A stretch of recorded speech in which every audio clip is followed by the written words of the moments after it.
Observation से एक बात सीखी और इस बात का अवलोकन किया है। हमारे देश में आश्चर्य कर्म को जादू से जोड़ते हैं कि चट से हो जाएगा। हाँ, आश्चर्य कर्म नहीं है वो आश्चर्य कर्म नहीं है जो जादू से होता है। परमेश्वर जादूगर नहीं है। परमेश्वर वास्तविक काम करने वाला है, वास्तविक जीवन को वास्तविक रूप से परिवर्तित करता है। अननेचुरली कुछ नहीं करता, वो सब कुछ नेचुरली करता है।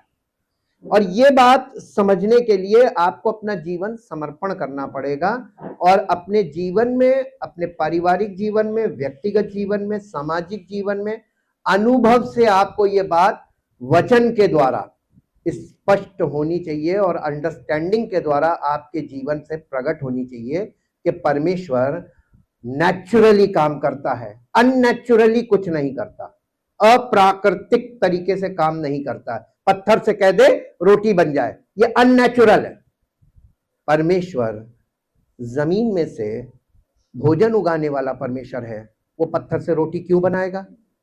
इलॉजिकल है।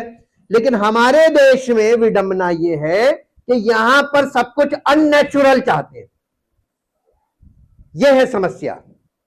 और इस समस्या के लिए ही परमेश्वर ने कलीसिया की स्थापना की कि अन्य जाति के लोग परमेश्वर के वचन को जाने, परमेश्वर के स्वभाव को जाने, परमेश्वर के काम करने के तरीके को जाने। तब आपको यह पता चलेगा जब आप समर्पित हो जाएंगे कि हां, मैं परमेश्वर के वचन में ध्यान लगाऊंगा। क्या लगाऊंगा? ध्यान कैसे लगाया जाता है? वचन पर मन केंद्रित होना, माइंड को आपको केंद्रित करना पड़ेगा। अब मन में तो भरा हुआ है तमाम गुबार, तमाम चिंताएं, परेशानियां मन में भरी हुई हैं, तो आपका मन कहां लगेगा? नहीं लगेगा।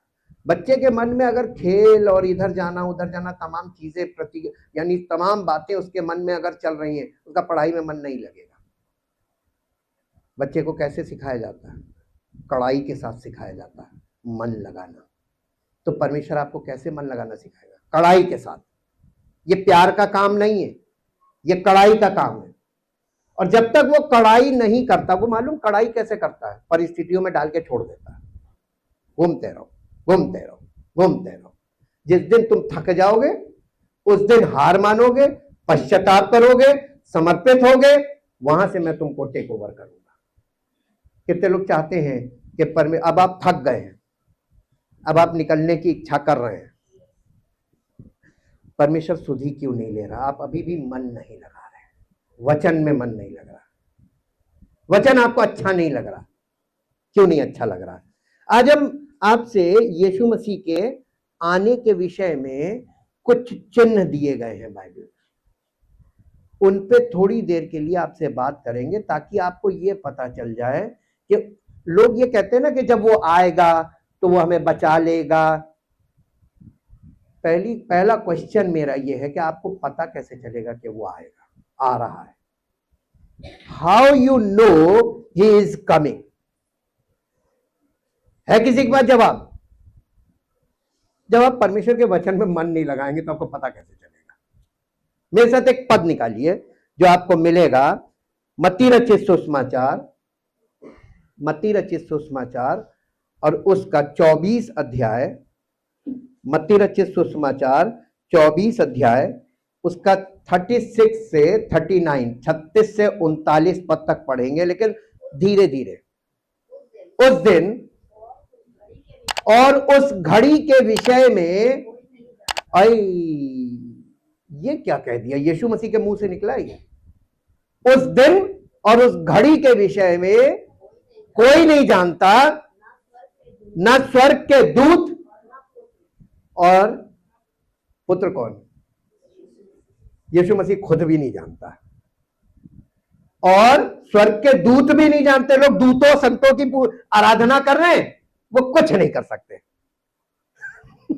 ना वो आपको उद्धार दे सकते, ना दिला सकते। करो दूतों की दूतों की स्तुति करो। ये इसमें पौलुस ने कंडेम किया पत्री में, यूनान में लोग मालूम है दूतों संतों की, उसने कहा तुम्हें कोई स्वर्गदूतों की पूजा करवा के दौड़ के प्रतिफल से वंचित ना कर दे। कुलस्सियों में 2 अध्याय का 8 पद पढ़ के देख लीजिएगा। आज लोग कर क्या रहे हैं, किसी को नहीं पता कि वो कब आ रहा है। अब बताइए आप, 10 कुंवारियों में उसने ये दिखा दिया कि वो आएगा अचानक से, और वहां आधी रात का सीन दिखाया गया। आधी रात का मतलब आधी रात फिजिकली नहीं है, आधी रात का मतलब है 7 साल का एक पीरियड शुरू होगा जो आखिरी सप्ताह है डैनियल में, 70 हफ्ते की भविष्यवाणी, 70 वीक्स प्रोफेसी का। और उसमें यह बताया गया आखिरी हफ्ता जो आएगा यानी 7 year period, last week means 7 year period, और वो 7 ईयर पीरियड का जब आधा काल बीत जाएगा, 3.5 साल, प्रकाशित वाक्य में लिखा है, एंटी क्राइस्ट रूल चल रहा होगा दुनिया में। उसी को बताया गया आधी रात, हाफ ऑफ द पीरियड, जब दुनिया में सब तरफ त्राही त्राही मचने लगेगी, लड़ाइयां छिड़ जाएंगी भयानक रूप से, और दुनिया एकदम अर्थव्यवस्था गड्ढे की ओर जाएगी, सब बर्बाद हो रहा होगा, अशांति फैल जाएगी, और तमाम तरीके की विपत्तियां सब देशों के लोगों पर आ जाएंगी। वो एंटी क्राइस्ट रूल में उसका आधा काल बीतेगा, 3.5 साल।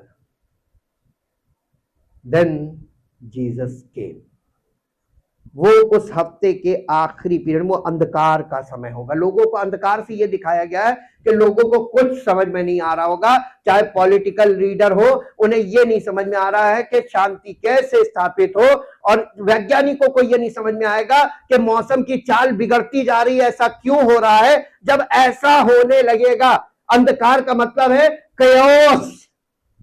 आप उत्पत्ति में देखेंगे, पहले ही अध्याय में लिखा है कि परमेश्वर ने आकाश और पृथ्वी की सृष्टि की, और पृथ्वी बेडौल और सुनसान थी, और गहरे जल के ऊपर अंधियारा छाया हुआ था। केओस, केओस का मतलब होता है सब प्रकार की गड़बड़ी, कोई चीज व्यवस्थित नहीं, सब अव्यवस्थित हो जाएगा, मिस मैनेजमेंट, मैसअप। इसी को अंधकार दिखाती बाइबल। अंडरस्टैंडिंग कहां से लाओगे? बाइबल पढ़ने के अगर इच्छुक हो तो अंडरस्टैंडिंग कहां से लाओगे? उसके लिए तुमको कलीसिया में बहुत बुरी तरीके से अपने आप को अटैच करना पड़ेगा, उसका हिस्सा बनना पड़ेगा, तब पवित्र आत्मा पवित्र वचन के द्वारा तुम्हें अंतर्दृष्टि देगा। तुम समझ जाओगे, तुम दूसरों को समझाने चाहोगे, नहीं समझ पाओगे। आप कोशिश करके देख लीजिएगा, लोग आपका विरोध करेंगे, क्योंकि अंधे को आप रास्ता बता रहे हैं लेकिन उसकी आंखें तो नहीं खोल सकते ना, तो आपके कहे से क्यों चले? जिस दिन प्रभु उसकी आंख खोल देगा वो खुद चलने लगेगा। इसीलिए लिखा हुआ है कि प्रभु जिसको चाहेगा केवल वो ही चलेगा, बाकी सब तुम देखते तो रहोगे और सुनते रहोगे पर बूझ नहीं पाओगे, समझ नहीं पाओगे, तुम्हारे लिए सब पहेलियां होंगी। लेकिन जो प्रभु जिनको चाहेगा वो सब देखेंगे और समझेंगे। हालेलुया। आप कहां खड़े हैं आत्मिक रूप से? अंधकार में? अंधकार अज्ञानता को भी दिखाता है, अंधकार दिखाता है कि आपको कुछ समझ में नहीं आ रहा है, सब तरफ आपको चारों तरफ जो हो रहा है बाइबल में पहले से बताया गया है, आप सुन रहे हैं, बाइबल में पढ़ते हुए देख रहे हैं। जो पढ़ नहीं सकते, कोई पढ़ रहा है, आप सुन तो रहे हैं, क्या लिखा है और आपको बताया भी जा रहा है, फिर भी आप बाहर देखकर ये नहीं समझ पा रहे कि यार ये सच्चा वचन है, ये सच्चा प्रभु है, हमें समर्पण करना चाहिए, पश्चाताप करना चाहिए, अपने पापों का अंगीकार करना चाहिए। आपके अंदर क्यों नहीं ऐसी भावना आ रही है? आप क्यों एक पत्थर की तरह हार्ड बने हुए हैं, जस के तस? यही चीज आपको नुकसान पहुंचाएगी, ये आपको छोड़ जाएगा। 10 कुंवारियों में क्या हुआ था? जो तैयार थी वह आया, चट से आया, और जो तैयार थी ले गया, और जो उस समय तैयारी करने के लिए निकली उन्हें छोड़ गया। क्या दिखाया प्रभु ने? कि जो तैयार होगा, आप तैयार हैं? अरे बहुत दूर की बात, तैयारी शुरुआत ही नहीं हुई और वो द्वार पे खड़ा है, आपको पता ही नहीं चलेगा। आगे पढ़िए क्या लिखा है कि उस घड़ी, उस दिन और उस घड़ी के विषय में कोई नहीं जानता, न स्वर्ग के दूत, न पुत्र, परंतु केवल पिता। पिता का मतलब परमेश्वर जी। जैसा नूह के दिनों में हुआ था। देखिए पीछे ले जाकर पूरा दिखा रहा है। क्यों नहीं लोग देख रहे हैं बाइबल में? आपको संसार में नहीं देखने के समझ में आएगा। जैसा नूह के दिनों में हुआ था वैसा ही, अच्छा यहां पे नूह के दिनों में जैसे हुआ था वैसे ही मनुष्य के पुत्र का आना होगा, इसमें भेद है। अब ये भेद को यीशु मसीह खुद खोल रहा है। आगे पढ़िए अगला पद। क्योंकि जैसे जल प्रलय से पहले के दिनों में जिस दिन तक नूह जहाज पर ना चढ़ा, उस दिन तक क्या करते थे? नॉर्मल लाइफ थी, खा रहे थे, पी रहे थे, जॉब कर रहे थे, अपने अपनी परेशानियों में मगन थे, अपनी लाइफ में मगन थे, उनमें विवाह होते थे। और जब तक जल प्रलय आकर उन सबको समेट ना ले गया, तब तक क्या हुआ था? पता चला था? हैं? ऐसे ही होगा। कुछ नहीं पता चलेगा संसार के लोगों को। आप रहिए संसार में, डूब जाइए संसार में। जितना आप संसार में डूबेंगे, जितना आप सांसारिकता में डूबेंगे, जितना आप संसार को ईश्वर का दर्जा देंगे, उतने आप हंसते हंसते निपट जाएंगे। कहते ना, हंसते हंसते लग गए रस्ते। आप अपने जीवन के साथ, बल्कि अनंत जीवन के साथ खिलवाड़ कर रहे हैं। और आप परमेश्वर के वचन के साथ खिलवाड़ नहीं कर रहे हैं, अपने अनंत जीवन के साथ खिलवाड़ कर रहे हैं। परमेश्वर का वचन ही परमेश्वर है। परमेश्वर ने वचन आगे किया। जिसने वचन ग्रहण किया उसे परमेश्वर ने ग्रहण किया। जिसने वचन को ग्रहण नहीं किया परमेश्वर उसे ग्रहण नहीं करेगा। और जिसने वचन का आदर किया, आज्ञा मानकर, परमेश्वर उसके जीवन में अनुग्रह प्रकट करेगा। नहीं किया तो नहीं करेगा। हालेलुया। कर लो अपने मन की, क्योंकि रोमियो में मैंने आपको शुरुआत में क्या बताया था? परमेश्वर सबको सबके मन पे छोड़ दिया, जाओ करो जो करना। क्योंकि परमेश्वर को यह मालूम है कि जो मेरे होंगे वो वचन के द्वारा तुरंत मेरे से कनेक्ट होंगे, और जो मेरे नहीं होंगे वो मेरी बातें नहीं मानेंगे, सुनकर भी नहीं मानेंगे, देखकर भी नहीं मानेंगे, और सुनकर अनसुना करेंगे और न्यूट्रल हो जाएंगे। आप कौन सी कैटेगरी में हैं? चेक योरसेल्फ, अपने आप को जांचे जी। वैसे ही जैसे अचानक से वहां पर जल प्रलय आया और सबको बहा ले गया, पता ही नहीं चला क्योंकि सब अपने में मगन थे, वैसे ही होगा। कितने लोग तैयार हैं? तैयारी की बात ना कीजिए, भी तो हम लोग संसार में मगन। अभी तो गैस की लाइन लगा रहे हैं, अभी तो इधर भाग रहे हैं, अभी तो ये कर रहे हैं, अभी तो वो कर रहे हैं। आप लोग पहले से प्रिपेयर रहते नहीं किसी चीज में, क्योंकि जब शुरुआत में न्यूज में चीजें डेवलपमेंट ले रही थी, तभी पवित्र आत्मा ने दिखा दिया कि रेडी रहना, ये होने जा रहा है। और हम लोग पहले से रेडी हो गए। हम लोग टेंशन में दिखते हैं आपको? हमको आपने टेंशन में देखा? नहीं, हमको देखा किसी ने टेंशन में? क्यों नहीं है? क्योंकि हम न्यूज में पहले से, देखिए गुड न्यूज में पहले से दिखा रहा है आत्मिक, और न्यूज में पहले से दिखा रहा है शारीरिक। हम वहां से देखकर शारीरिक रूप से प्रिपेयर्ड रहते हैं। और गुड न्यूज में हमको मालूम है कि जब ऐसा होने लगे, साइंस को देखना, तो ऑलवेज बी अलर्ट। ये उदासीनता का समय नहीं है, ये जागरूकता का समय है। और लोग मालूम है रूटीन में डूब गए। पूरी दुनिया का रूटीन टूटने जा रहा है। आंख बंद करके लेन देन करना खत्म। अब ढूंढो किससे लेन देन करना है। कहां से हमको सही दाम में क्या चीज मिलती है। इंटरनेशनली भी हमारी गवर्नमेंट यही कर रही है, ढूंढ रही है कि सस्ता कहां से मिले, क्योंकि उसकी जनसंख्या ज्यादा है। जिसके घर में लोग सदस्य ज्यादा होते हैं ना, एक होता छोटा परिवार 2-3 लोगों का, और एक बड़ा परिवार, सबसे ज्यादा टेंशन किसको होती है? बड़े परिवार को, जिसके मुखिया को, कि उसको सारा पर बंदोबस्त करना पड़ता है। यही बुद्धिमानी है। अगर हम लक्षण देखकर पहले से अपने घर का प्रिपरेशन अच्छा करेंगे तो हम परमेश्वर में, कलीसिया में क्या लिखा, कलीसिया के सेवक के लिए, कि जो कोई घर का अच्छा प्रबंध करता है वही कलीसिया में सेवा के योग्य है। कहां से ले रहा परमेश्वर? घर से ही शुरुआत हो रही है। और अगर घर का प्रबंध हम सही नहीं कर सकते तो हमारा ये अधिकार ही नहीं है। परमेश्वर हमको कभी भी अपनी सेवकाई के लिए नियुक्त नहीं करेगा। कि तुम घर नहीं संभाल सकते, तुम परमेश्वर के भवन को, उसके भंडारी कैसे बन सकते हो?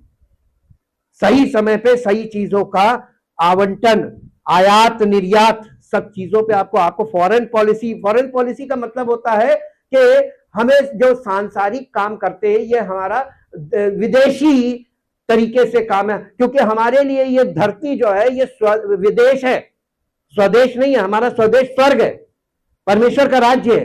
तो हम परमेश्वर के राज्य में चैन से रहने के लिए हमको अपनी विदेश नीति पर ज्यादा ध्यान रखना है। शरीर के द्वारा जो बाहरी काम है सांसारिक, उन पर हमको परेशान नहीं होना है। और अन्य जाति के लोग जो मसीह में नहीं हैं वो सब बाहरी चीजों में लिप्त रहते हैं। उनकी सारी टेंशन बाहरी है और उनका मन अशांत रहता है। आपका बाहर लेन देन अच्छा नहीं होगा तो आपका मन अशांत रहेगा, क्योंकि आपका लेन देन अच्छा नहीं है, इसलिए आपको लेन देन कोई करेगा नहीं। क्यों नहीं करेगा? ट्रैक रिकॉर्ड खराब है। हालेलुया। तो अपना ट्रैक रिकॉर्ड आपको अच्छा बनाना पड़ेगा, अपने आप ऑटोमेटिकली नहीं होगा। और इसमें प्रभु कुछ नहीं करेगा। वो कहेगा अपने मन को संतुलित करना सीखो, मन को सीमित करना सीखो। लिमिटेशन आपको देखिए, यीशु मसीह के लिए कल हमने आपको पढ़वाया था ना, पुत्र होने पर भी उसने आज्ञा, दुख उठाकर आज्ञा माननी सीखी, पुत्र होने पर भी। तो ये परमेश्वर ने एक बिग एग्जाम्पल हमारे सामने रखा है, यीशु मसीह।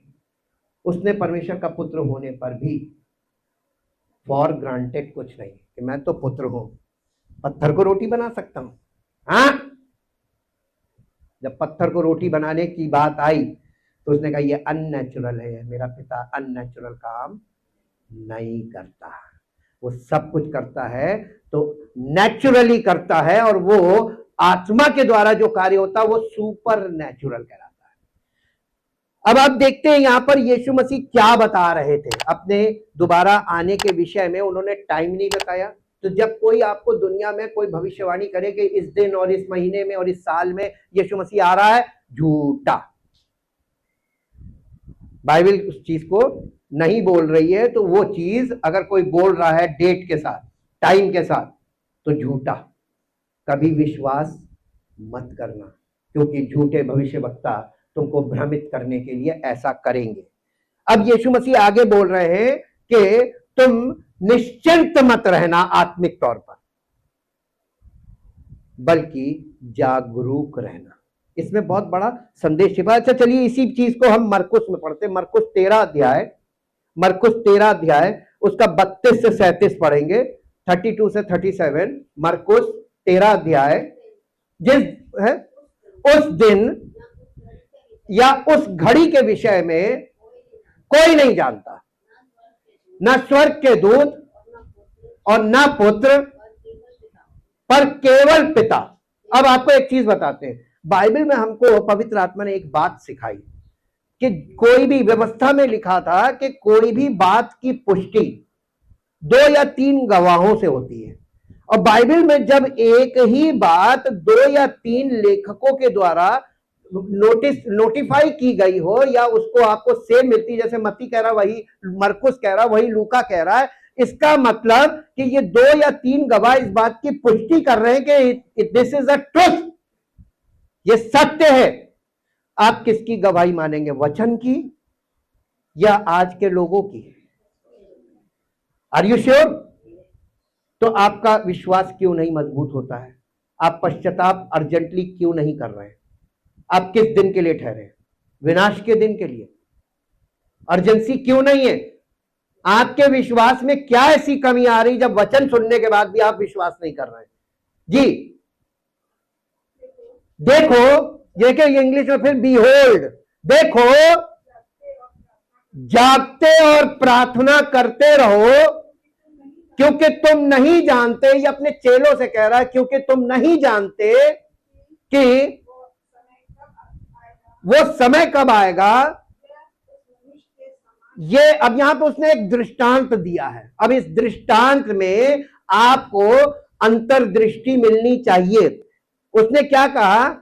ये उस मनुष्य के समान है, ये उस मनुष्य के समान दशा है जो परदेश जाते समय अपना घर छोड़ जाएगा और अपने दासों को, हाँ आगे, अधिकार देकर अपना घर छोड़ के जाएगा और हर एक को, यानी दास को ये अधिकार देगा अपने कि हर एक को वो काम बता दे।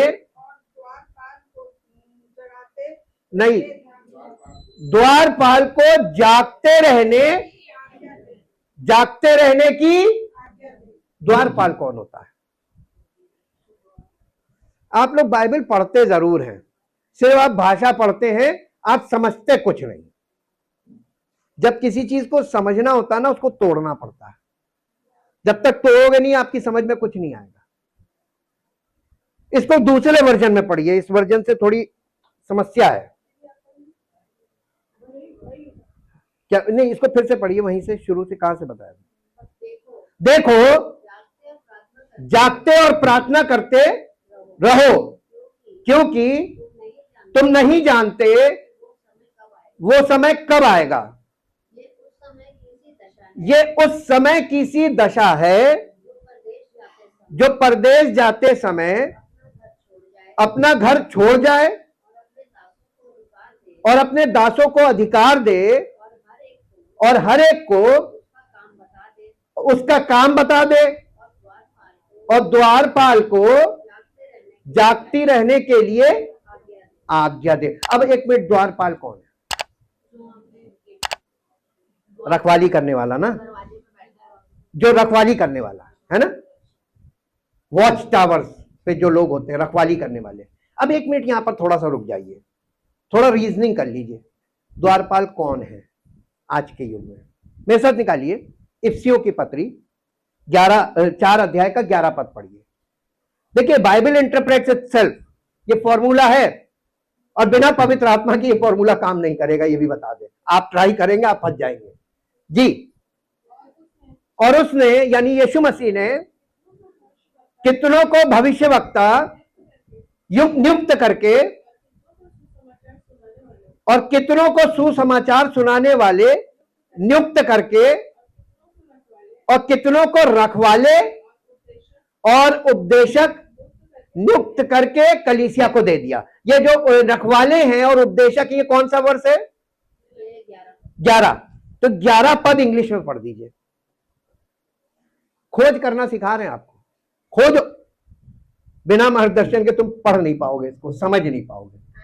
And his gifts were varied, he himself appointed and gave men to us, some to the apostles, special messengers, some prophets, inspired preachers and expounders, some evangelists, preachers of the gospel, traveling missionaries, some pastors, shepherds, ये है रखवाले of his flock, ये है and teacher, pastors and teachers, यानी ये लोगों को सच सिखाएं और आत्मिक तौर पर यह रखवाली करे, नियुक्त करके गया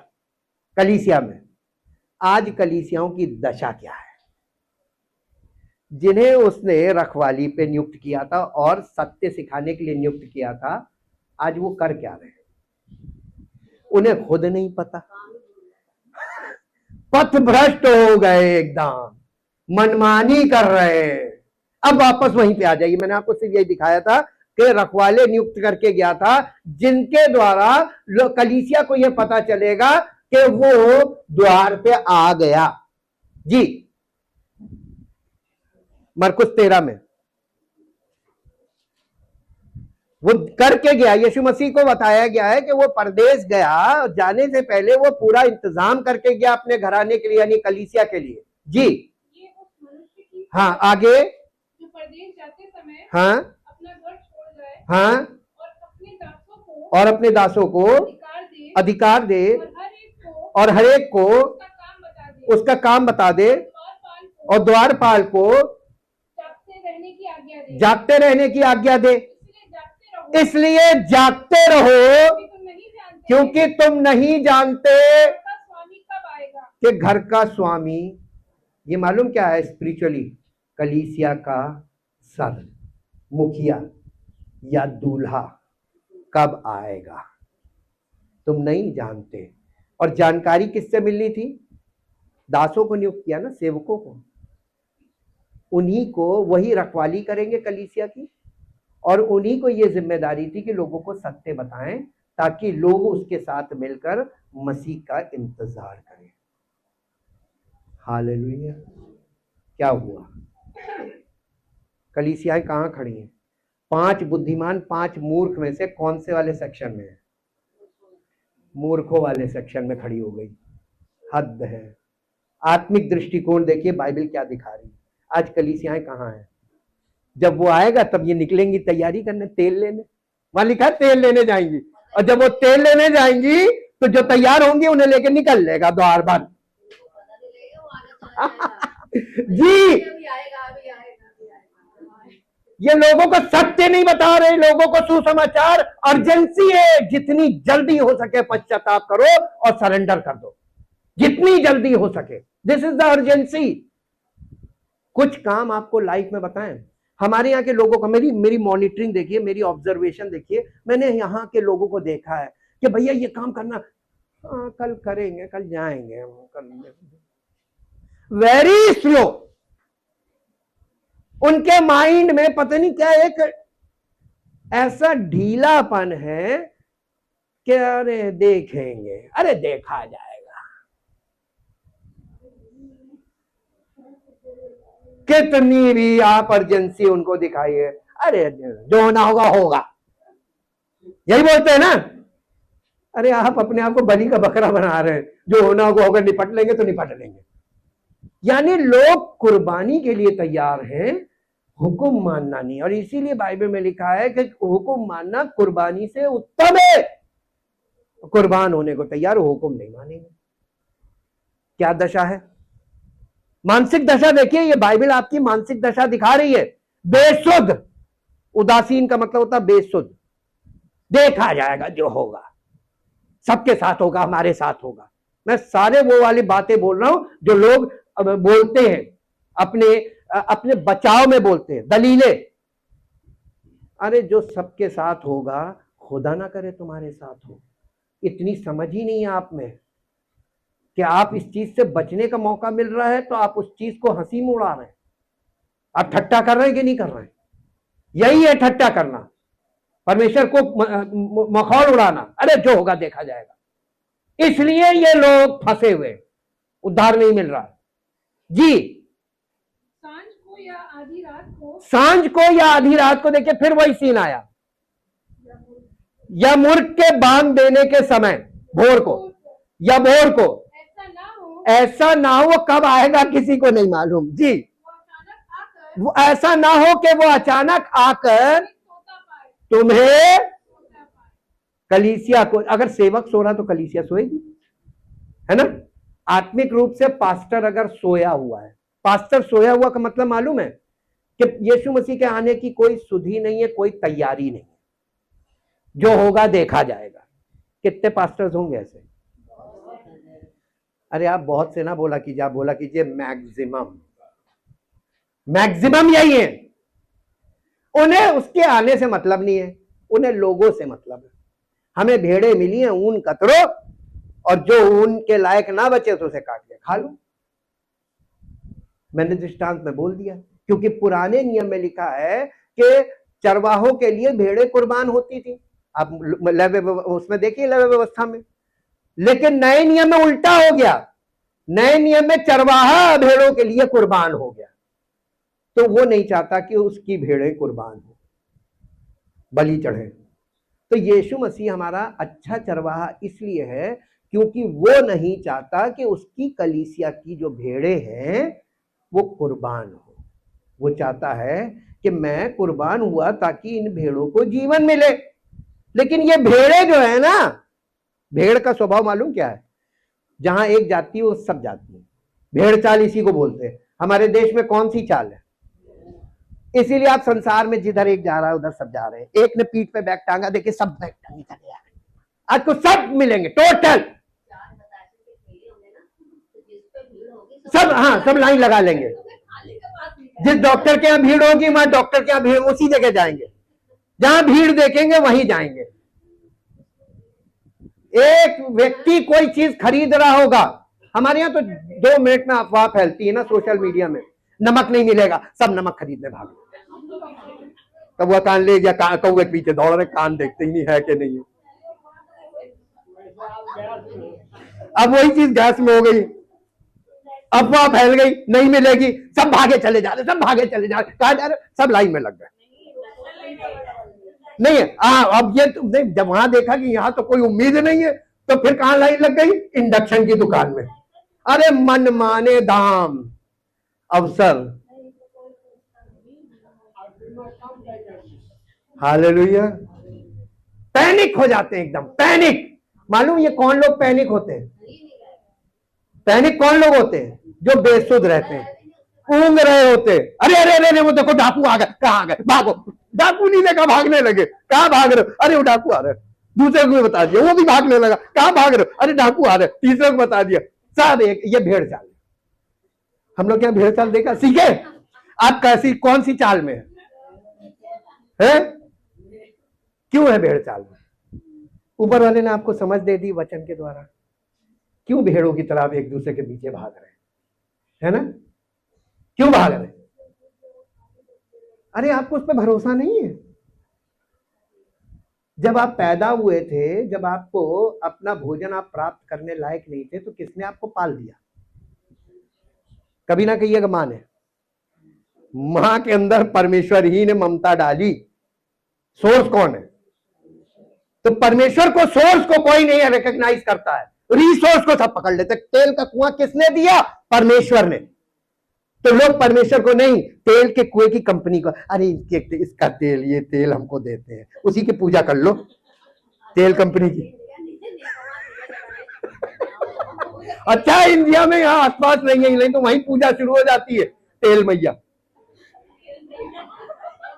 नहीं, यहां पर तो भैया सोर्स को कुछ भी बोल दे, सोर्स को, रिसोर्स को कुछ भी बोल देते हैं। नदी को क्या बोलते हैं?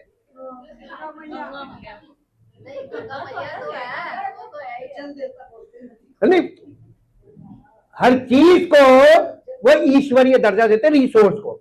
उसका सोर्स कौन है? उसको कोई नहीं जानता, सब रिसोर्स की वजह से। यही रोमियो, यही उसने बोला कि तुम यार रिसोर्स पे वर्शिप कर रहे हो, उस सोर्स को नहीं जानते हो, हद है। अच्छा अनपढ़ थे तो परमेश्वर उस समय तक शांत बैठा था, अज्ञानता का समय। अब तो एजुकेशन फैल गई, मैक्सिमम एजुकेटेड है, तो आज क्या दशा है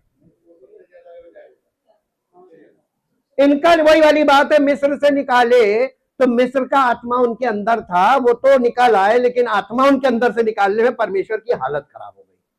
वही चीज कलीसिया में, संसार से निकाल तो लाया कलीसिया में, लेकिन अंदर से उनका संसार का आत्मा निकालना, तब परमेश्वर का उनको छोड़ दो, इनके अंदर से मैं नहीं निकालूंगा, ये खुद निकाले। खुद निकालें जी। लूका रचित सुसमाचार 21 अध्याय, लूका रचित सुसमाचार 21 अध्याय उसका 34 से 36 पद तक पढ़िए, 34 to 36 लूका। इसलिए सावधान रहो, ऐसा ना हो कि तुम्हारे मन खुमार और मतवालेपन और इस जीवन की चिंताओं से क्या हो जाए। मैंने आपको कल क्या बताया था, वचन में सुनने में सुस्त, वचन को समझने में सुस्त। ये कौन लोग हैं? जो झाड़ियों में गिरा, ये वे हैं जो वचन को सुनते तो हैं, परंतु साथ साथ झाड़ियां बढ़ रही हैं, यानी जीवन की चिंता, धन का धोखा उस परमेश्वर के वचन को दबाता है और वे फल नहीं लाते हैं, क्योंकि आप संसार की आत्मा से भरे हुए हैं, आपके मन में झाड़ियां उगी हुई हैं, संसार की चिंता, धन का धोखा, और आपके अंदर परमेश्वर का वचन बिल्कुल भी अंदर हृदय की गहराई में नहीं जाएगा, और आपका जीवन परमेश्वर को कभी समर्पित नहीं होगा, आप कभी पश्चाताप नहीं करेंगे। कौन से वाले में हैं आप? झूठ मत बोलिएगा, आप झूठ बोलेंगे तुरंत पकड़ लेगा, आपको घेर देगा।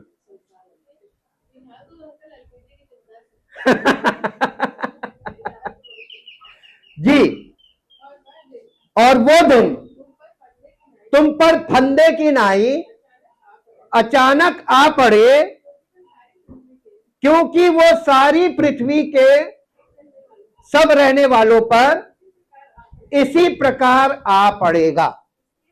इसलिए जागते रहो और हर समय प्रार्थना करते रहो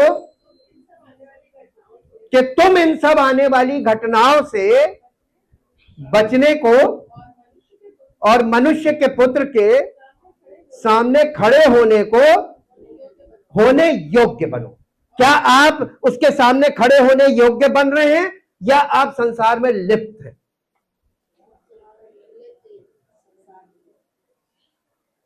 अब परमेश्वर आपसे पूछेगा कि हम तो तुम्हें बचाने आए थे, तुम खुद ही नहीं बचना मांगते थे। गलती किसकी? झेलेगा कौन? परमेश्वर का क्या बिगड़ा?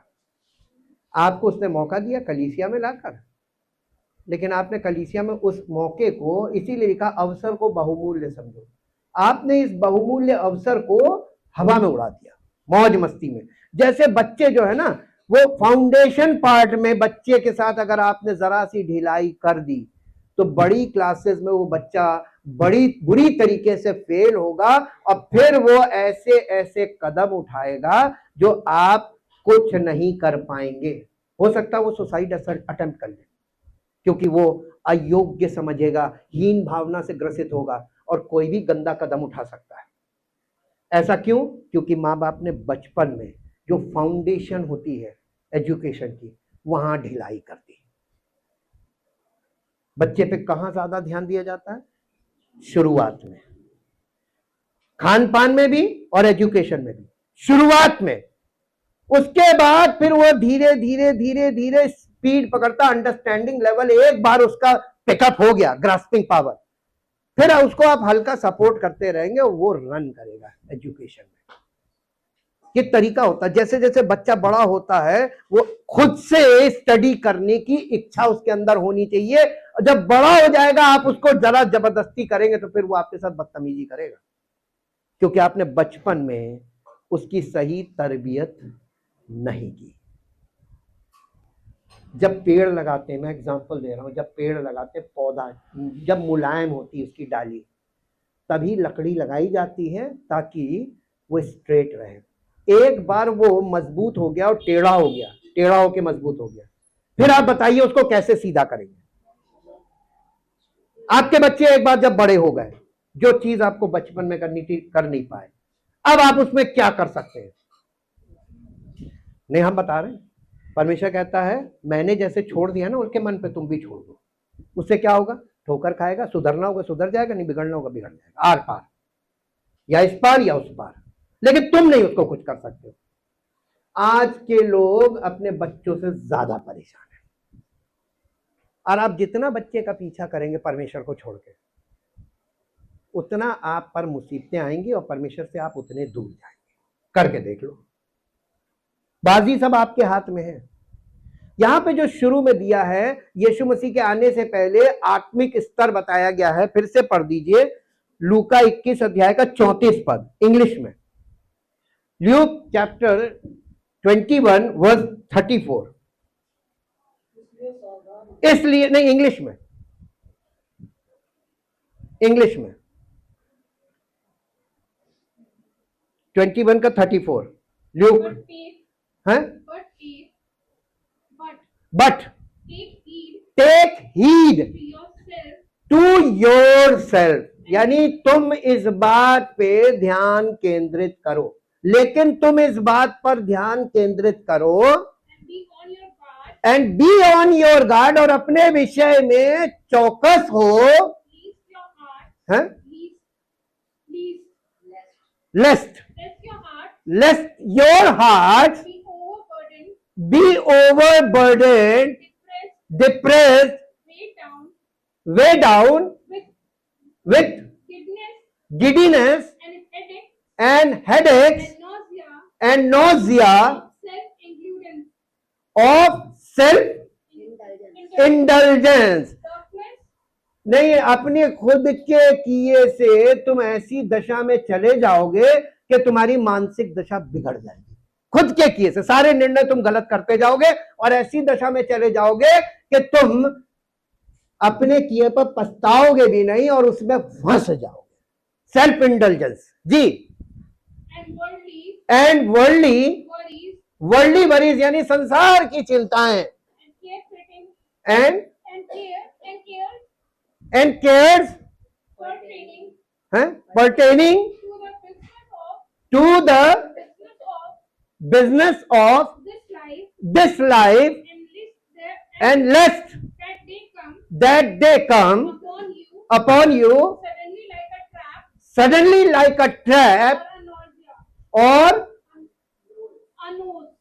on a nose, यानी तुम्हें पता ही नहीं चलेगा, तुम इन्हीं चीजों में विलुप्त रहोगे, अपने घर परिवार संसार की चिंता, और इधर ये करना ये करना ये करना ये कोड़ इन्हीं में लगे रहोगे, और वो दिन तुम्हारे पर अचानक से आएगा फंदे की तरह। तो कौन सी वाली कुंवारी में रहेंगे आप, बुद्धिमान के मूर्ख?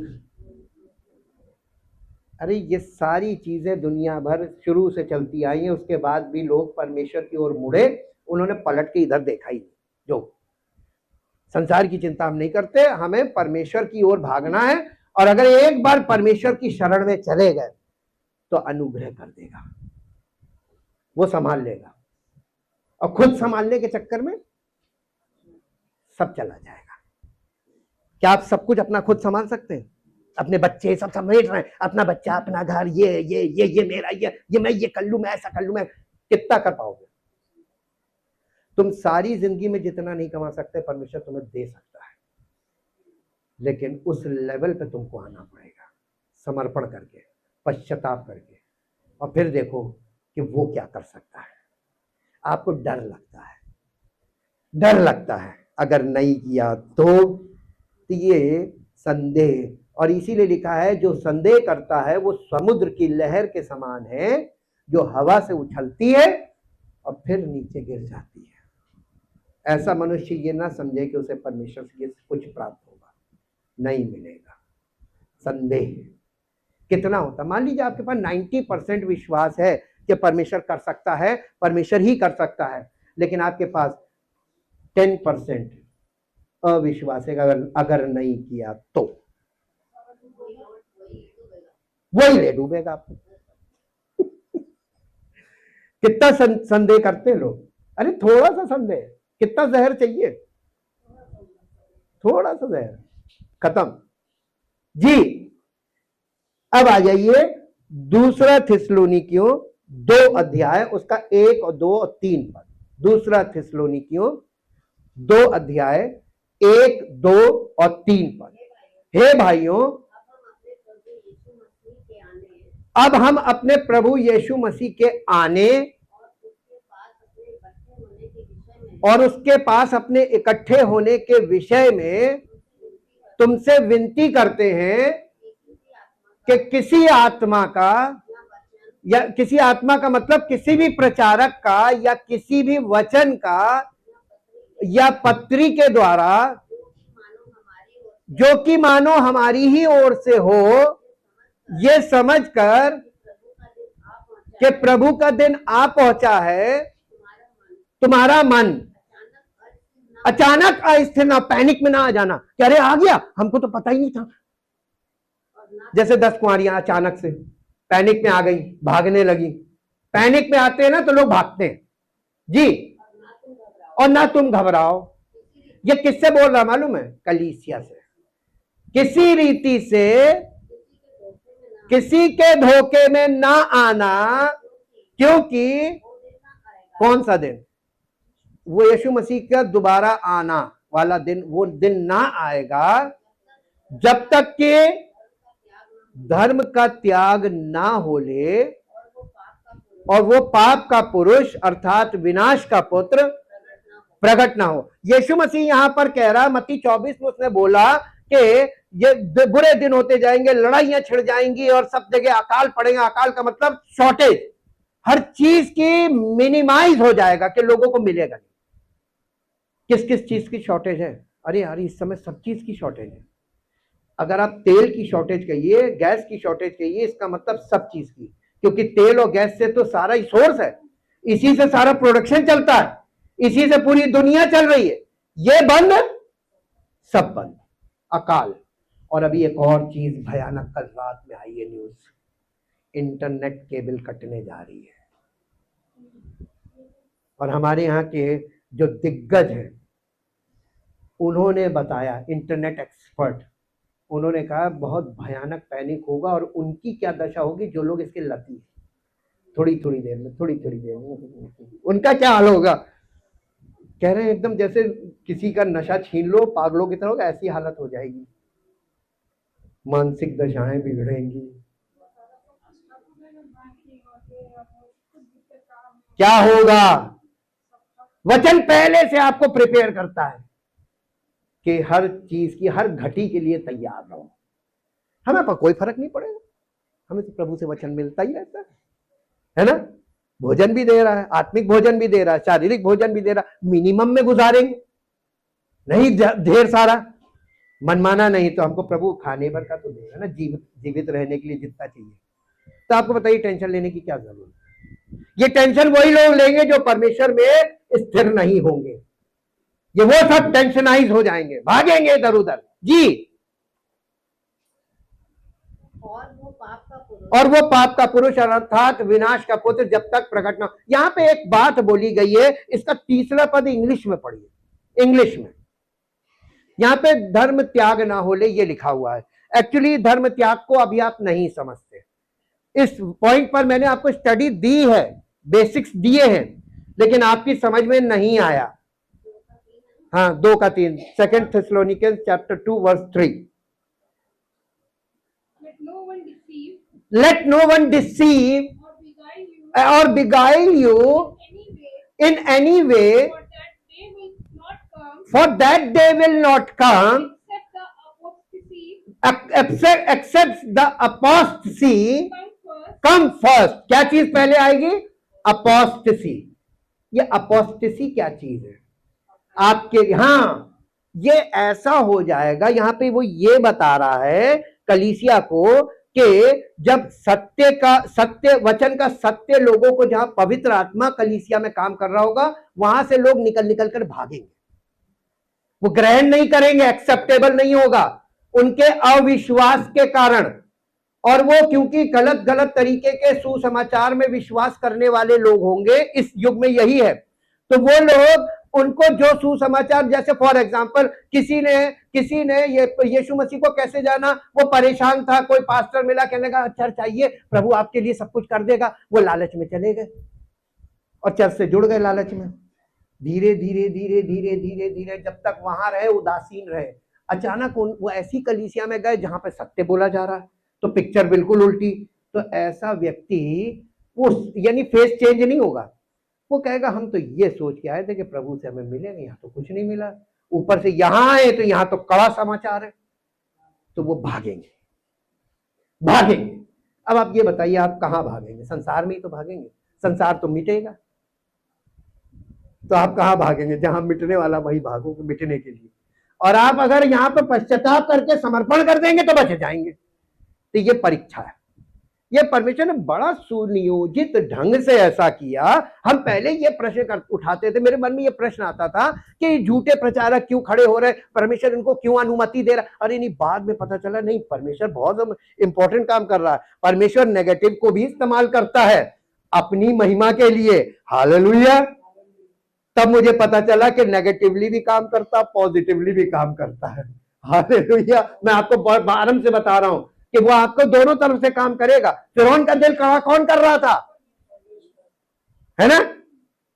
और मूसा से कौन कह रहा था जाओ बोलो, जाओ बोलो। तो परमेश्वर दो तरफ से कैसे काम कर सकता है? उसे कहना जाओ बातें करो जी। उसको एक्यूरेसी पे वो बंदा चाहिए जो सच्चा हो, सच्चे मन का हो, सच्चा पश्चाताप, सच्चा समर्पण जिसने किया हो। उसको निकालने के लिए उसने वो दोनों तरफ से काम करेगा। अब आपको आप नेगेटिव जाते हैं तो वहां से भी मार खाते हैं, पॉजिटिव आते हैं तो यहां से भी हड़काए जाते हैं, ताकि आप मन फिराएं। हालेलुया। नहीं समझ में आया? कितना आया? अपोस्टेसी का मतलब है लोग कलीसियाओं से भागेंगे और सब कहेंगे हम अपने घर में अपनी आराधना खुद कर लेंगे। जी, ये समय आ गया है। हाँ, यहाँ पे ये चीज दिखा दी गई है कि वो यीशु मसीह के आने से पहले लोग कलीसियाओं से निकल निकल के भागेंगे, जहां पर सत्य होगा और जहां झूठ परोसा जा रहा वहां भीड़ की भीड़ लगेगी। हमने कहा भेड़ चाल, वहीं जाएंगे। अरे यहाँ तो कुछ नहीं बोलते, बहुत प्यार करते हैं, पुचकारते हैं, यहाँ तो खाने को भी मिलता है मीटिंग के बाद। तो लोग कहाँ भागेंगे? अरे एक वक्त खाना मिलेगा, गैस की वैसी प्रॉब्लम, चलो वहीं खा लेंगे। मौके अवसरवादी लोग हैं सब।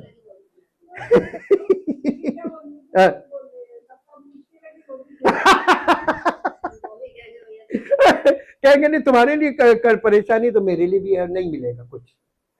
जी, एक और पद निकालिए, पहला थिस्सलुनीकियों 5 अध्याय 1 पद से पढ़िए, 1 से 11।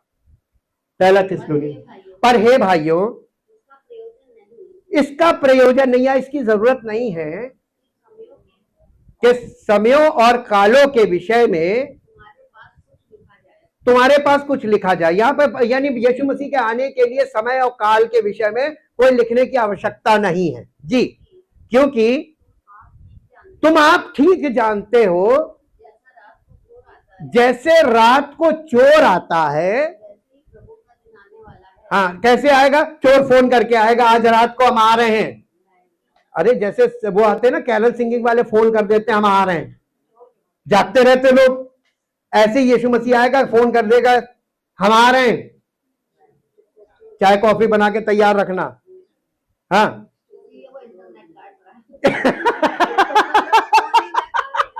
बहुत सही पॉइंट बोला, फोन भी नहीं कर पाओगे, जाओ और भाग के निकलोगे, तब तक वो तो आएगा, देखेगा हाई नहीं, चलो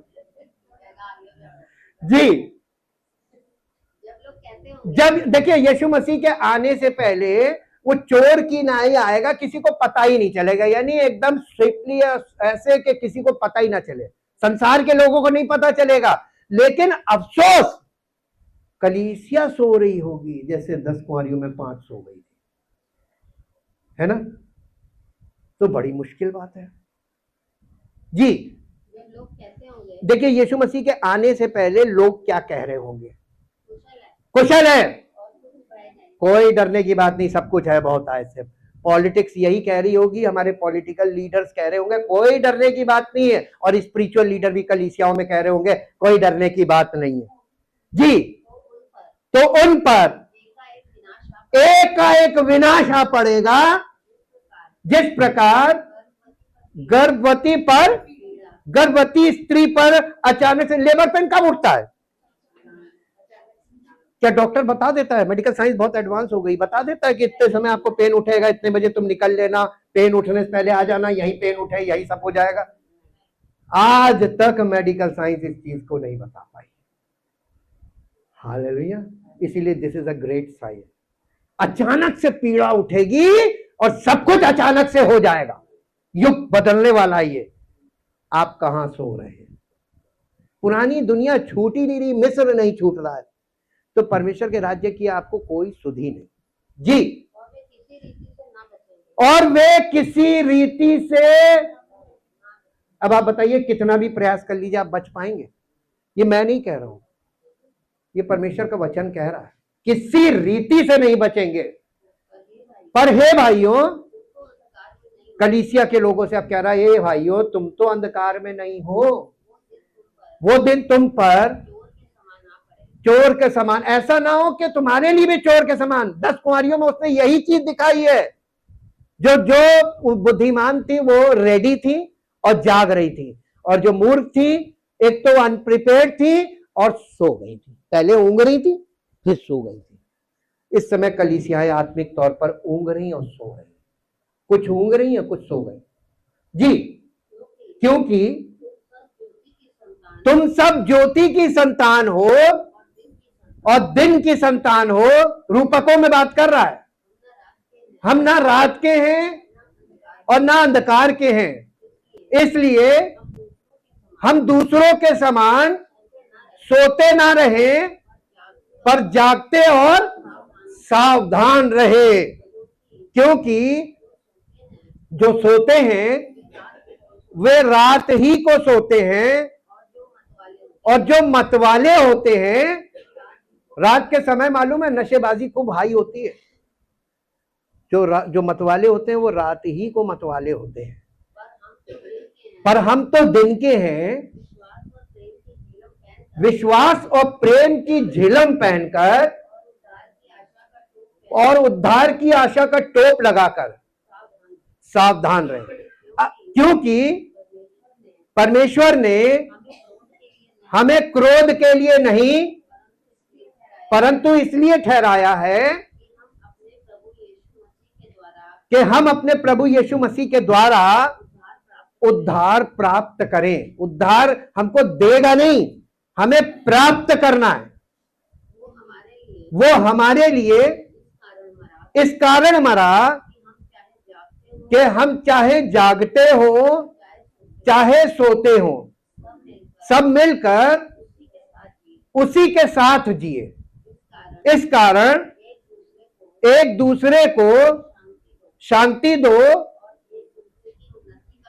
और एक दूसरे की उन्नति का कारण बनो, जैसा कि तुम करते भी हो। यह एनकरेज कर रहा है थिस्सलुनीकी के कलीसिया को, और संदेश हम लोगों को दे रहा है कि एक दूसरे के लिए, भाई आप स्पिरिचुअली मैच्योर होंगे तो आप दूसरे की मदद कर सकते हैं। आपके परिवार में बहुत से लोग उनकी मदद कर सकते हैं। आप खुद ही अभी लुढ़का हुआ पत्थर उठाओ यहां फेंक दो, वो हालत है आपकी, तो आप क्या दूसरों के लिए? ये चीज मालूम है परमेश्वर को पसंद नहीं है। Thank you Jesus. परमेश्वर के दृष्टिकोण से आपको एक बात बता दें, पर दुनिया में लोग सोचते हैं कि ये छोटा चर्च, वो बड़ा चर्च, वो मेगा चर्च, लेकिन परमेश्वर के दृष्टिकोण से प्रभु यीशु मसीह कोई मेगा चर्च नहीं बनाता। यीशु मसीह अपनी कलीसिया बना रहा है, वो यूनिवर्सल चर्च है, ग्लोबल चर्च। वो विश्व में एक कलीसिया बना रहा है सब देशों के लोगों से। और जैसे शरीर कोशिकाओं से मिलकर बनता है, सेल्स, वैसे ही एक छोटी कलीसिया मसीह का आत्मिक देह का एक सेल है, एक कोशिका है। और अगर वो कोशिका जीवित है तो वो कोशिका अनंत जीवन के लिए इस संसार में बहुत बड़ा एग्जाम्पल भी है और एक चिन्ह भी है। तो यीशु मसीह अपनी कलीसिया छोटे छोटे छोटे छोटे ग्रुप्स में, वो सेल्स के रूप में तैयार कर रहा है ग्लोबली। मेगा चर्च नहीं है यीशु मसीह का। दूसरा, कलीसिया परमेश्वर की दृष्टि में कलीसिया दो प्रकार की है केवल, एक जीवित और एक मृतक, डेड चर्च और अलाइव चर्च। जो डेड चर्च है वहां पर कोई उदासीनता है, आत्मिक रूप से उदासीन है सब। गीत गा लो, भजन कीर्तन कर लो, हाँ, और खूब उछल कूद लो, डांस कर लो, म्यूजिक पे ज्यादा जोर होगा, वचन थोड़ा सा, उसके बाद फिर आपस में एक दूसरे से मिलजुल लो, हो गया चर्च। लेकिन जहां पर जीवित कलीसिया, जहां पवित्र आत्मा वचन के द्वारा काम करेगा, जीवित कलीसिया, बड़ी छोटी कुछ नहीं है, मृतक और जीवित है। आप कलीसिया को अभी नहीं समझ पा रहे हैं, आप बड़ा छोटा कर रहे हैं, लेकिन जीवित और मृतक आपके यानी माइंड में ही नहीं कि ये कलीसिया जीवित और मृतक भी है। जी, दो प्रकार की कलीसिया वचन में है। आज आपसे एक प्रश्न है, क्या आप ऐसे ही रहेंगे जैसे आप हैं, या आज से आप पश्चाताप के लिए अपना मन तैयार करेंगे? जो लोग पश्चाताप करना चाहते हैं अपने स्थान पे खड़े हों, जो अपना समर्पण करना चाहते हैं, और जो इतना सब कुछ सुनकर और समझकर उनको ये पता चल गया है कि बचने का कोई रास्ता है नहीं, और मेरी दशा, अगर हम इसी दशा में रहेंगे तो हम निपट जाएंगे, बचेंगे नहीं, तो आपको क्या करना चाहिए? मैं आपसे पूछता हूं, पश्चाताप करना चाहिए कि नहीं? कितनी जल्दी करना चाहिए? तुरंत करना चाहिए। तो आप इस काम को जितनी जल्दी करेंगे, परमेश्वर का अनुग्रह उतनी जल्दी आपके जीवन में प्रकट होगा, और आपकी जो दशा है, आपकी दशा आपकी मनोदशा के कारण है। आपकी मनोदशा खराब है, इसलिए आपकी दशा खराब है। अपना समर्पण कीजिए। चंगाई, यीशु मसीह ये नहीं कहता जा मैंने तुझे चंगा किया, वो कहता है उठ और चल फिर। आपको अपनी उस दशा में उठना है और समर्पण करना है पश्चाताप के साथ, और 100% संपूर्ण हृदय से अपने आप को समर्पित कीजिए। प्रभु, मैंने बहुत प्रयास किया लेकिन मैं हार गया, मैं आपके सामने आत्मसमर्पण करता हूं, मैं आपसे जीत नहीं सकता, और वाकई में उससे कोई नहीं जीत सकता है। आप बेमतलब में प्रयास कर रहे हैं। आप समर्पण कर देते हैं तो आपका प्रयास खत्म हो जाता है। अब आपका समर्पण हो गया है तो उसका अनुग्रह अवश्य होगा। क्या आप विश्वास करते हैं? Thank you Jesus. जीवित और महान समर्थी परमेश्वर, हम आपका हृदय से धन्यवाद करते हैं आपके पवित्र वचनों को सुनने के बाद और वचन को समझने के बाद हम सब इस निष्कर्ष तक पहुंचते हैं, हे पिता परमेश्वर, हम लोगों ने प्रयास करने में कोई कमी नहीं की, सब प्रकार से प्रयास किया, लेकिन परमेश्वर आपके वचन के द्वारा पवित्र आत्मा हमें कायल करता है कि अगर हम प्रयास करते रहेंगे तो हम निष्फल हो जाएंगे, निष्क्रिय होते जाएंगे, लेकिन अगर हम समर्पण कर देंगे तो परमेश्वर हम पर अनुग्रह करेगा। अगर आप इस निष्कर्ष पे पहुंच गए हैं कि जब आप समर्पण करेंगे तो परमेश्वर अनुग्रह करेगा, तो आज अपने मन में पूरे दिन अपना पश्चाताप और समर्पण करिए सब बातों के लिए, और जब आए तो पश्चाताप और समर्पण के साथ आए। जितनी बार आए पश्चाताप और समर्पण के साथ आए। देखिए, थोड़े ही समय में आपकी जिंदगी का रिजल्ट बदलने लगेगा, दशा बदलने लगेगी, परमेश्वर आपकी सुधि लेगा। Thank you, thank you, thank you. जीवित और महान सामर्थी परमेश्वर, हम आपका हृदय से धन्यवाद करते हैं आपके पवित्र वचनों के लिए, जो पवित्र आत्मा के द्वारा हम सबके मनों में डाले गए, ताकि प्रभु हम आपके पवित्र वचनों के द्वारा जो हमारे मनों में डाले गए हैं पवित्र आत्मा के द्वारा, आपके वचन पर मनन करें, चिंतन करें, मंथन करें, और अपने मन में इन वचनों के आधार पर निष्कर्ष तक पहुंचे, ताकि हम संपूर्ण हृदय से, पूरे मन से पश्चाताप और समर्पण करते रहें जब तक आप हम पर अनुग्रह न करें, ताकि प्रभु इन सब लोगों की जिंदगियां, इनके परिवार आपकी महिमा में प्रकट हो इस पृथ्वी पर, और आपका नाम महिमा पाए। यीशु मसीह के नाम से मांगते हैं, आमीन।